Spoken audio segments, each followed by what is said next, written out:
2020 വേണ്ടി NDAക്ക് വേണ്ടി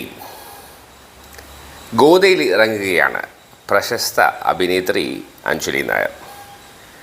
അഞ്ജലി നായർ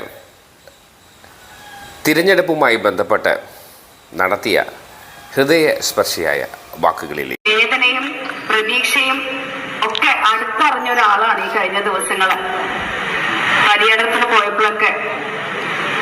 ഓരോരുത്തരുടെയും എടുത്ത് ഞാൻ കൗതുകത്തോടുകൂടി പറയുകയുണ്ടായി നമ്മുടെ വികസന പദ്ധതികളെ കുറിച്ച്. നിങ്ങൾക്ക് വരാൻ ഇരിക്കുന്ന വികസനങ്ങളുടെ വലിയ വലിയ പ്രതീക്ഷകളെ കുറിച്ച് പറഞ്ഞപ്പം പലരുടെയും കണ്ണ് നനഞ്ഞു. അല്പസമയം ഞാൻ അവിടെ ഇരുന്ന് ചോദിച്ചു എന്താണ് എന്ന് പറഞ്ഞപ്പം 15 ഫാമിലി ഉണ്ട്. അവിടെ പോയിട്ട് അവർക്ക് ബുദ്ധിമുട്ടാണ്. എലി കടിച്ചുകൊണ്ടിരിക്കുകയാണ് മക്കളെ, അവിടുത്തെ അച്ഛനെ, അമ്മേനെ. എത്ര പ്രാവശ്യം അവർ ഹോസ്പിറ്റലിൽ പോകുന്നതിനോട് ചോദിച്ചു കരഞ്ഞു.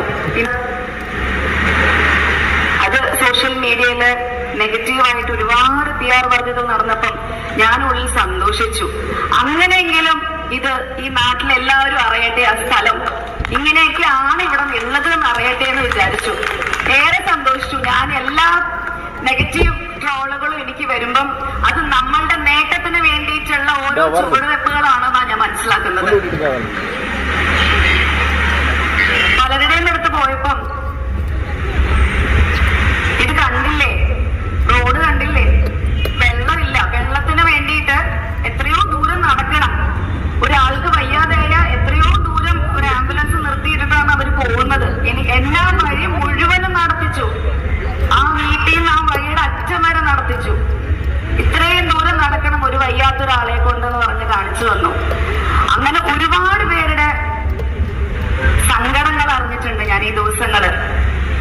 പക്ഷെ അവരുടെ കണ്ണില് ഏറെ സന്തോഷവും പ്രതീക്ഷയും ഉണ്ടായിരുന്നു. മെയ് 4-ാം തീയതി നമ്മുടെ വിജയമാണ്, അഞ്ജലിയാണ് വിജയിക്കാൻ പോകുന്നത് എന്ന് വിശ്വസിച്ചാണ് ഞങ്ങളിത് പറയുന്നത്. ഒരുപാട് കാലം ഒരുപാട് പേരെ വിശ്വസിച്ചു. ഒന്നും തന്നെ നടന്നില്ല. ഞാനൊരു തുടക്കക്കാരി എന്ന നിലയിൽ ഞാൻ ആരെയും കുറ്റപ്പെടുത്തുന്നില്ല. പക്ഷേ കണ്ട സത്യങ്ങളാണ് ഞാൻ ഈ പറയുന്നത്. അതിനൊരു മാറ്റം വേണമെങ്കിൽ ആ മാറ്റം അനിവാര്യമാണ് എന്ന് നമ്മൾ എല്ലായിടത്തും കാണുന്ന നമ്മുടെ വാചകമാണ്. അതൊന്നൊരു പബ്ലിസിറ്റിക്ക് വേണ്ടിയിട്ട് മാത്രമല്ല. ഞാൻ ഓരോ സ്ഥലത്ത് പോകുമ്പോഴും ഞാൻ പറയും കിഴക്കമ്പലം മോഡൽ അത് നമുക്കിവിടെ കൊണ്ടുവരണ്ടേ എന്ന് പറയുമ്പം അവരുടെ കണ്ണിൽ കാണുന്ന ഒരു വെളിച്ചമുണ്ട്, മുഖത്ത് കാണുന്ന ഒരു പുഞ്ചിരിയുണ്ട്. അത് ഈ നാട് എന്നെ വിശ്വസിച്ച് ഏൽപ്പിച്ച പാർട്ടി അധ്യക്ഷൻ സാബു ജേക്കബ്, അദ്ദേഹത്തിനോടാണ് ഞാൻ ഏറെ നന്ദി പറയുന്നത്. എനിക്ക് പറയാനുള്ള കോൺഫിഡൻസ് തന്നത് അദ്ദേഹമാണ്. എന്നെ വിജയിപ്പിക്കില്ലേ എന്ന് അല്ലെങ്കിൽ ഒരുപാട് മാധ്യമപ്രവർത്തകർ ചോദിച്ചു, അഞ്ജലി വിജയിക്കുവോ, അല്ലെങ്കിൽ അഞ്ജലിനെ എന്തിനാ വിജയിപ്പിക്കുന്നേ? ഞാൻ പറഞ്ഞു എന്നെ അല്ല വിജയിപ്പിക്കേണ്ടത്, ഈ പാർട്ടിയെയാണ് വിജയിപ്പിക്കേണ്ടത്. ഈ പാർട്ടി ഇവിടെയുള്ള നയങ്ങളാണ് എല്ലാവരിലേക്ക് എത്തേണ്ടത്. ഇവിടെയുള്ള മാറ്റങ്ങൾ എത്തണമെങ്കിൽ ഈ ശക്തികളെല്ലാം എന്റെ പുറകെയുണ്ട്. അവരെയാണ് നമ്മൾ വിജയിപ്പിക്കേണ്ടത്. ഞാൻ ഉൾപ്പെടെ ഉത്തമ ബോധ്യം, എന്റെ ഉത്തരവാദിത്വം ഞാൻ മനസ്സിലാക്കുന്നു. അവരിലേക്ക് എത്തണമെങ്കിൽ ഞാൻ ഏറെ പണിപ്പെടേണ്ടതുണ്ട്. എന്റെ 2 പെൺകുട്ടികള്, അതിൽ ചെറിയ മോള് എന്നെ വിട്ട് നിൽക്കാറ് പോലും ഇല്ല. 3 വയസ്സായിട്ടേ ഉള്ളൂ. ഇന്ന് വരെ ഞാൻ അവളെ വിട്ട് മാറിയിട്ടില്ല. ഷൂട്ടിങ്ങിന് പോകുമ്പോൾ പോലും ഞാൻ കൊണ്ടുപോയിട്ടേ ഉള്ളൂ അവളെ. അവളെ രാവിലെ 6 മണി മുതൽ രാത്രി 10 മണി വരെ ഞാൻ എന്റെ അമ്മയെ എടുത്താക്കിയിട്ട് ഇവരെ വിശ്വസിച്ച്, നമ്മുടെ പാർട്ടിയെ വിശ്വസിച്ച്, നിങ്ങളെ വിശ്വസിച്ച് ഞാൻ നടക്കുകയാണ്.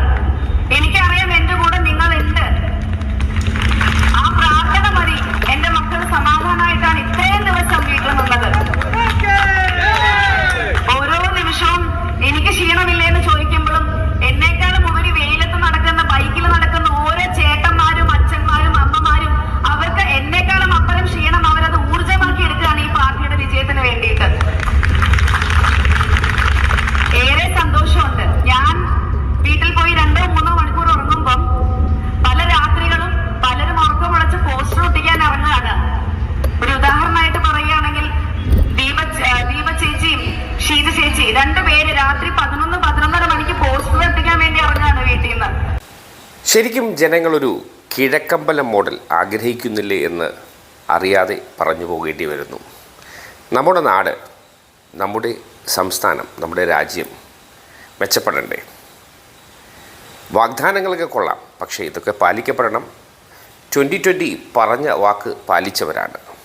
പക്ഷേ സർവ്വമുന്നണികളും അവരെ ഒറ്റപ്പെടുത്തി പരാജയപ്പെടുത്തിയാൻ ശ്രമിച്ചുവെങ്കിലും 77% വോട്ട് അവർക്ക് പിടിക്കാൻ കഴിഞ്ഞു എന്നത് വിസ്മരിക്കാവുന്നതല്ല. എന്തായാലും 2020യും അഞ്ജലി നായരും ഒരു ശക്തിയാണ്. ശക്തമായ ഒരു മത്സരം തന്നെയായിരിക്കും കാഴ്ചവെക്കുന്നത്. ഫലത്തിനായി നമുക്ക് മെയ് 4 വരെ കാത്തിരിക്കാം. അതുവരെ എല്ലാവർക്കും നന്ദി, നമസ്കാരം. മറ്റൊരു വാർത്തയുമായി വേഗം കണ്ടുമുട്ടാം.